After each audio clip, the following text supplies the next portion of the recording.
Because let me tell you, studying abroad is really expensive.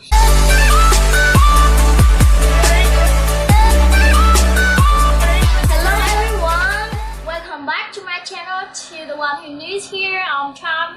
I'm a student in KHôNG University, Taiwan. Today I want to make a video in English because I feel like when I speak English, I can be more open to you guys, and this is such an interesting topic that everyone can relate. So I imagine if you are watching this video, you are either someone who are planning to study abroad or really want to study abroad. Let me get this straight and ask you this one question, and please answer me.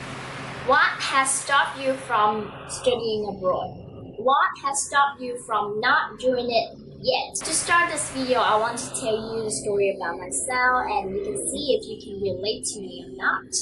So I'm a 25 years old Vietnamese girl. I get a job where I earn quite decent salary. There sometimes when I work from 9 a.m. to 9 p.m. Then I drive back home and I still think about work. And when I hit home, I start to do a report until 1 a.m. I have no time for myself. All my life wrapped up into one word: working. Since then, I realized, oh, so what is the point of earning a lot of money and you don't even have time to spend it?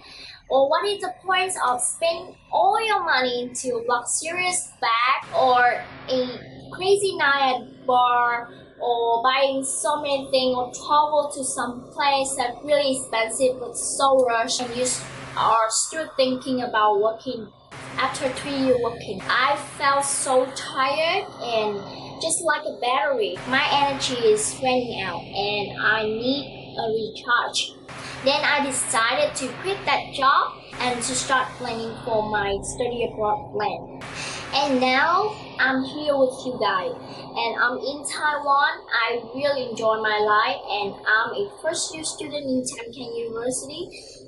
I'm really happy with my decision. So, come back to our question in the beginning of the video. Did you have the answer yet?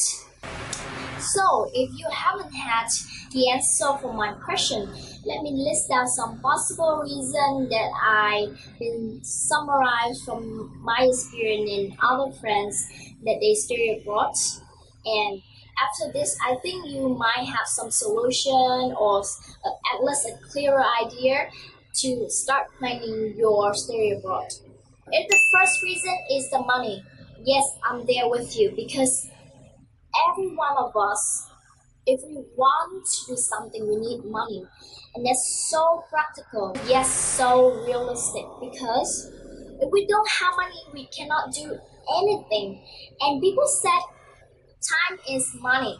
Money is time. If you have money, you can have just a little bit more time to do what you want. If you are a student and your background is really average and you haven't had a job yet, then how can you earn money? How can you have money to even dreaming about studying abroad? Because let me tell you, studying abroad is really expensive, even to study around in South Asia. My answer is to save a lot, borrow from others, and then earn a lot to give it back. However, I have to tell you that if studying abroad is not the only way, or is not your ultimate dream, then don't go. Because if you spend a lot and you've been forced by your parents to go, but they don't give you money, and then you have to borrow from others, what's the point of it?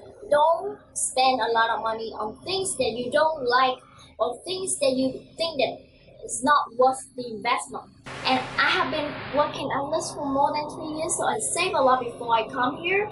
My goal is to save for myself to survive at least 6 months here without have to work, because you know, when I come to a country where I don't speak the native language, for example, I don't really speak a lot of Chinese, I imagine that I cannot easily to find a part-time job where I can earn enough money to survive with 3 meals a day here, or just basic living standard here. I know that some of you might think that you can wash dishes, wait the table, but they will pay you really little. And even though you want to do those jobs, you have to at least know some sentences or phrases or vocabulary to communicate with the one who interview you or with the one who hire you. So don't think that you can just come with no money or just very little and then you can have a job and work immediately to earn money. Don't ever think so. At least say for 6 months, because you need time to get used to the environment, learn the languages, find a job. The second reason a lot of my friends said to me is that their parents don't want them to study abroad. Why? Because they think that, oh, if my son or my daughter study abroad, I'm gonna lose them forever. They're not gonna come back, they're gonna marry someone there, or just because I think they are a child, they need to be with me. Then you are in a really serious dependent level for your parents, because your parents are the one who love you the most. Of course, they want you to be with them. Of course, they care about you and they want you close so that they know and they can care about you more. But if you are above 18, you have the right to make the decision. You have the right to decide your own life. They're gonna tell you what to do, but in the end of the day, you are the one who live your life, not them. So if you want to study abroad, my advice is to go to your parents, at least say something nice to them, and then tell them that I know that you've been worried about me, I know that you care about me a lot, but this is my life, and I strongly believe that study abroad will help me to improve myself, to help me get a good job. That's what they would want. To open my mind, to experience new things, and to strengthen my profile, my CV, or just to make me happy. Do you want me to be happy? At first time, they may say no, but like they said, if you repeat something for more than 4 to 21 times, people start to believe it. Repeat to them every day. No matter how strongly they disagree, just repeat to them, explain to them, be patient to them, and then they finally agree. Third reason I heard so frequently is that they are not really confident with their English. Part of the reason I want to make this video because I want you guys to know that my English is not perfect and I'm still confident speaking it, because I believe when you speak the language, you try your best already and you are not the native speaker. You have the right to make a mistake. And like everything in this life, you have to start first to even have the results. So if you not really speak English, try from now. I remember when I went off to college, my English really poor. And I'm not telling lies to you guys because I was so bad at English at that time. And I went to an English center in Thủ Đức, which is like really far away from the city center. And I paid really good money for it. I didn't pay much, but I still learned a lot because I love English and I know my goal. So if you want to improve your English, you better set up a goal from now. For example, I set up a small goal first. I will at least get 5 points at IELTS speaking in the next 1 year. So set up that small goal first and learn a lot from other people. Hang out with a lot of foreigners friends. Just like me, I hang out with a lot of foreigners friends and I watch a lot of YouTube videos. The fourth reason might stop you is that some of other students said that they want to earn a scholarship, and by doing that they can save a lot of money, but they are afraid that their profile is not strong enough. My tip is that if your profile is not strong enough, you should apply to the country that fits your profile level. For example, me, if I want to study in the US, Canada, Australia, Europe, or other country, I might get the scholarship, but I have to try and wait much longer to improve my profile and to take the GMAT test, which will take me average 6 months to a year. But I don't want to do that because to me, Taiwan is good enough. Their education is really good and I want a good life here, not just to get a good certificate from a really strong country. The second advice is that you should improve your profile from now, either through working or studying or extracurricular activities. If you are a student, you have really low score, then you know what to do from now. Study your ass off and join a lot of extracurricular activities. If you're working and you already have not so good transcript, then don't worry because I have a friend who just got like 6.7 out of 10 and she still got a scholarship because she joined a lot of social activity and she got a lot of achievement at work. In conclusion, you better improve your profile from now. It's never been too late to improve your profile and prepare everything for your study abroad plan. The fifth reason is also my reason that have stopped me for such a long time. All my bosses and colleagues and my relative friends said that, oh, you are in a really good position right now, you have a good life, why you choose to quit your job and go to other place and you have to start that student life again and you spend a lot of money, and when you come back you might not get into that good position anymore, blah blah blah.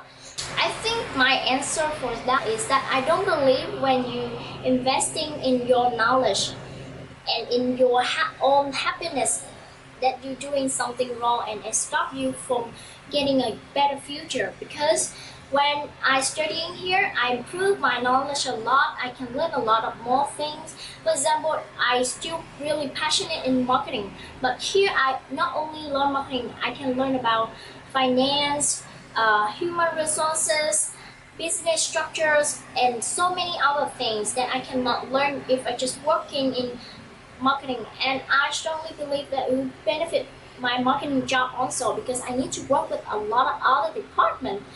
More than that, I also learn a lot from outside. For example, how to live an independent life, how to deal with new environment, how to communicate with other people, and learn from other culture. And those are all 5 reasons that have stopped me from studying abroad. What is your reason? Do you have any other reason than the one that I mentioned here? If you do have, please comment below. And my last advice is that if you ever plan to study abroad, then don't be afraid to start planning it. You just start from small things first. For example, just list down the thing that you need to do, list down the country you want to go, list down the paper you need to prepare, list down how much money you need to survive, how much money you need to earn, and things like that. Start from small things and write down everything really clearly. I believe by doing that you have smaller objective and achieve every little small objective, make you happy and encourage you to achieve your big goal. So if you need to ask me any question, please also leave the comments below. I'll be right here for you. And don't forget to subscribe my channel because I'm gonna release a lot of other videos soon, and click the bell button to receive a lot of notifications when I release new video. Also give this video a thumbs up. And one last question I want to ask you guys. Do you guys like this English speaking video? Because if you guys like it, I might release more. And if you just like me doing Vietnamese speaking video, I will do it more. Thank you.